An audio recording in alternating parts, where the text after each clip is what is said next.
हे नाणं 2000 वर्षांपूर्वी भारत आणि ग्रीस मधल्या इंटरनॅशनल ट्रेड मधलं आणि ही प्राचीन मूर्ती अफगाणिस्तान मध्ये सापडली होती 2500 वर्षांपूर्वी. गणपती बाप्पा तेव्हापासून सुख आणि संपत्तीचे प्रतीक होते. 1.5, 3, 7, 10 कितीही दिवस असो मन लावून सेवा करतो. जितकं उत्पन्न ह्या उत्सवामधून होतं ते काही देशांच्या GDP पेक्षा पण जास्त आहे. इतक्या सर्वोच्च दर्जावर आपण बाप्पांना ठेवतो. तर हा प्रश्न तर साहजिकच आहे की आपल्याला दुःख व्हायला पाहिजे. आपण विसर्जन जेव्हा करतो तेव्हा बाप्पाला निरोप देतोय, पण आपण इतका जल्लोष कसा करतो? आजच्या या हायपर कॅपिटलिस्टिक जगात आपल्याला बाप्पा काय शिकवून जातात त्याबद्दल आपण आज संवाद करूया. नमस्कार, मी राही सूर्यवंशी. प्रोफेशनली तर मी एक वकील आहे, तर वादविवाद करण्याची खूप सवय.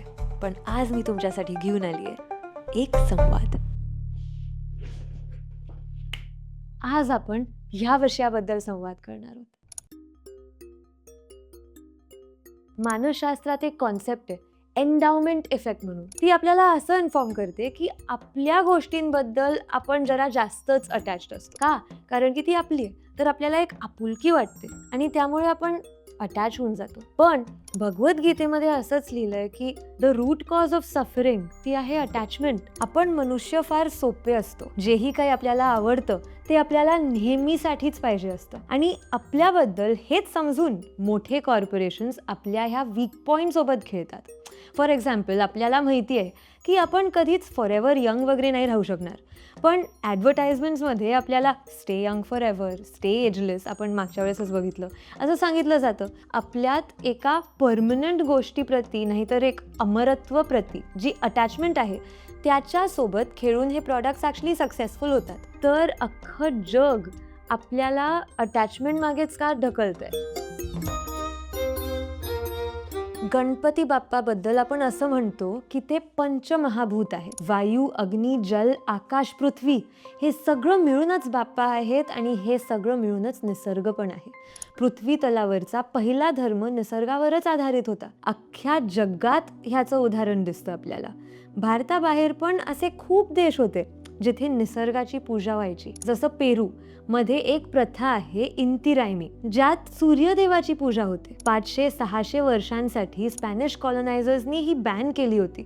आता परत सुरू झाली आहे. न्यूझीलंडच्या माओरी संस्कृतीतही जंगल आणि समुद्राचं दैवत ह्याला प्रार्थना केली जायची. तर ब्रिटिशांनी तिथे एक टोहुंगा सेपरेशन ॲक्ट आणला 1907 मध्ये, ज्याप्रमाणे त्यांची ही निसर्गावरची श्रद्धा ह्याला बॅन केलं गेलं. ब्रिटिशांनी भारतात पण असं करण्याचा प्रयत्न केलेला, पण टिळकांनी कारण की सामूहिक सण, सामूहिक उत्सव बनवला, तसं होऊ नाही शकलं. आणि ह्या सगळ्या ट्रेडिशन्समध्ये आपण असं बघतो की अनित्य ह्याला स्वीकार केलं जात होतं. म्हणजे आज आहे, उद्या नाहीये, हा जो निसर्गाचा नियम आहे तो तिथे ते स्वीकार करतात. हे आपण आपल्या भारतातल्या पण बाकीच्या प्रथेंमध्ये बघू शकतो. जसं ओडिशामध्ये जगन्नाथपुरीचं दर्शन 12 वर्षांमध्ये एकदा विसर्जन करतो आपण. ह्याच कारणासाठी की आयुष्याची जी सायकल आहे, जे एक सायक्लिकल त्याचं एक नेचर आहे, ते समजूनच की 12 वर्षांनंतर ती सायकल आता संपते. पण काही गोष्टी परमनंट असतात. बघा, आता क्लोदिंग इंडस्ट्रीज बघा, दरवर्षी आपण 920 लाख कचरा निर्माण करतो. 90,000 आयफेल टावर बसतील त्याच्यात. मॅक्सिमम हे कपडे 7 ते 10 वेळा घातले जातात. गंमत अशी आहे की जरी वेगवेगळ्या गोष्टींना विकत घेऊन आपल्याला एक क्षणिक आनंद मिळतो, हे जे प्रॉडक्ट्स आहेत ना ते आपल्या पृथ्वीवर ऑलमोस्ट कायमच राहतात. ना आनंद कायमचा, ना आठवण कायमची, पण निसर्गावर ठसा तो मात्र कायमचा. अर्थशास्त्रात एक म्हण आहे, ट्रॅजेडी ऑफ द कॉमन्स म्हणून. थोडक्यात ह्याचा अर्थ सांगितला तर बेसिकली आपण न कळत एका कुठल्याही पब्लिक रिसोर्सचा त्याचा असा वापर करतो की तो डिप्लीट होत जातो, पण आपण तरी त्याचा तसाच वापर करत जातो. ह्या वर्षी आपल्या मुंबई हायकोर्टाने हेच नाही व्हायला पाहिजे, त्यामुळे एक अशी ऑर्डर पास केली आहे, 6 फुटापेक्षा छोटी कुठलीही जर मूर्ती असेल तर आपण मुंबईमध्ये 288 टँक्स बनवलेत, पाण्याचे टँक. त्या अशा एका टँकमध्ये तिचं विसर्जन करायला लागेल, म्हणजे की आपण समुद्राला, आपल्या नदींना जरासं थोडंसं वाचवू शकू. म्हणजे कायदा आणि सिस्टम एक चांगला पाऊल घेण्याचा प्रयत्न करतायत. संस्कृतमध्ये वी म्हणजे विशेष आणि सर्जना म्हणजे वाहून देणे.